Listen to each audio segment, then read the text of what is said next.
Hello investors, welcome to think with. Last के कुछ trading session में शेयर मार्केट में 11 करोड़ रुपीस का इरोजन हो चुका है और अब भी मार्केट में नेगेटिव सेंटीमेंट्स बने हुए हैं। निफ्टी अपने 50 डेज मूविंग एवरेज के नीचे जा चुका है। मूविंग एवरेज का यूज मार्केट के ट्रेंड को समझने के लिए किया जाता है और इंडिया विक्स मई के कुछ ही ट्रेडिंग सेशंस में 35% से भी ज्यादा बढ़ चुका है। मतलब जो स्टॉक मार्केट में वॉलेटिलिटी हलचल थी वो मई में 35% से बढ़ चुकी है और अपने 52 वीक हाई पर पहुंच चुकी है। तो आज की इस वीडियो में हम बात करेंगे आखिर शेयर मार्केट में नेगेटिव सेंटीमेंट्स क्यों हैं, इसके पीछे 5 मेन रीजंस के बारे में, और जो थर्ड एंड फोर्थ वाला है वो सबसे ज़्यादा इम्पोर्टेंट है। फर्स्ट, इसका जो सबसे बड़ा रीज़न है वो है लोकसभा के इलेक्शन चल रहे हैं और 3 फेज के इलेक्शंस हो चुके हैं। लास्ट के 2 फेज में क्या हुआ है, लोगों की वोटिंग कम हुई है। जहां 2019 में पहले 2 फेज की वोटिंग 69.4% एंड 69.2% थी, वहीं आज 2024 में ये घटकर 66.1% एंड 66.71% हो गई है। मतलब वोटिंग अप्रॉक्सीमेट 4% से घटी है। 3 to 4% का डिक्लाइन बहुत ज़्यादा नहीं है, लेकिन जब आप इसको पॉपुलेशन के हिसाब से देखेंगे तो ये नंबर बहुत ही बड़े हैं और इसकी वजह से मार्केट में एक अनसर्टेनिटी हो गई है कि कोई मेजोरिटी वाली गवर्नमेंट आएगी या नहीं।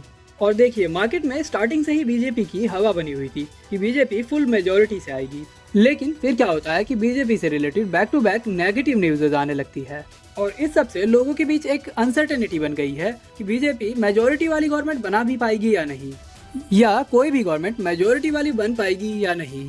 और जेफरी ने पहले से ही बोला है कि अगर रूलिंग पार्टी नहीं आती है तो मार्केट 25% तक क्रैश हो सकता है और जिन चीज़ों की फ्यूचर में होने की प्रोबेबिलिटी होती है मार्केट पे उनका इम्पैक्ट पहले से ही दिखने लगता है। फिर वो चीजें एग्जैक्टली फ्यूचर में होती है या नहीं होती है, ये एक डिफरेंट चीज है। सेकंड रीजन है एफआईआईज की मार्केट में सेलिंग। मई के कुछ ही ट्रेडिंग सेशंस में एफआईआईज ने अप्रोक्सीमेट 5000 करोड़ रुपीस की सेलिंग की है। एफआईआईज के बीच डर है कि अगर रूलिंग गवर्नमेंट नहीं आती है तो काफी बड़ा नुकसान हो सकता है और इसलिए वो मार्केट में पैसा नहीं डाल रहे हैं और उल्टा निकाल रहे हैं। और अमेरिका के बॉन्ड यील्ड्स पहले से बढ़े हैं। एफआईआईज इंडियन मार्केट से पैसा निकालकर यूएस की मार्केट में डाल रहे हैं क्योंकि उनको वहां से सेफ रिटर्न्स जनरेट हो सकते हैं और यूएस में इंटरेस्ट रेट कट को भी आगे बढ़ा दिया गया है।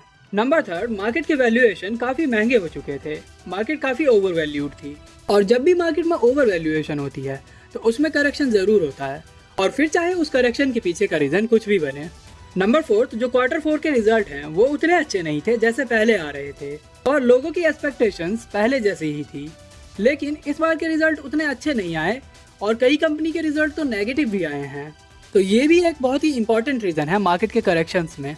और फिफ्थ रीजन है, हाल ही में आरपीजी ग्रुप के चेयरमैन हर्ष गोयंका ने कहा है मार्केट में स्कैम चल रहा है। मार्केट में हर्षद मेहता एंड केतन पारिक जैसे स्कैम की वापसी हो गई है। देश के बिजनेस टाइकून हर्ष गोयंका ने आरोप लगाया है कि शेयर मार्केट में हर्षद मेहता एंड केतन पारिक जैसे स्कैम की वापसी हो गई है। उनका कहना है कि कुछ गुजराती एंड मारवाड़ी ब्रोकर्स मिलकर शेयर्स के भाव चढ़ा रहे हैं। उन्होंने ट्विटर पर पोस्ट शेयर कर लिखा, तेजी से बढ़ते शेयर मार्केट के साथ हर्षद मेहता एंड केतन पारिक जैसे स्कैम की वापसी हो रही है और खासकर ये सब कोलकाता में हो रहा है। इस तेजी के बीच कई सारे प्रमोटर्स अपना प्रॉफिट बढ़ा चढ़ा कर दिखा रहे हैं और इन सब में मारवाड़ी एंड गुजराती ब्रोकर्स भी शामिल हैं। ब्रोकर्स इन प्रमोटर्स के साथ मिलकर स्टॉक के प्राइसेस बढ़ा रहे हैं और इन सब से रिटेल इन्वेस्टर्स को बड़ा लॉस हो सकता है। अब टाइम आ गया है जब सेबी एंड फाइनेंस मिनिस्ट्री को इस पे गौर करना चाहिए और रिटेल इन्वेस्टर्स का नुकसान होने से बचा लेना चाहिए। आपको क्या लगता है कि कौन सी गवर्नमेंट आएगी, कांग्रेस या बीजेपी, और जो भी आएगी वो मेजोरिटी से आएगी भी या नहीं? और अगर कोई भी गवर्नमेंट मेजोरिटी से नहीं आती है तो इसका शेयर मार्केट पर क्या इम्पैक्ट पड़ेगा?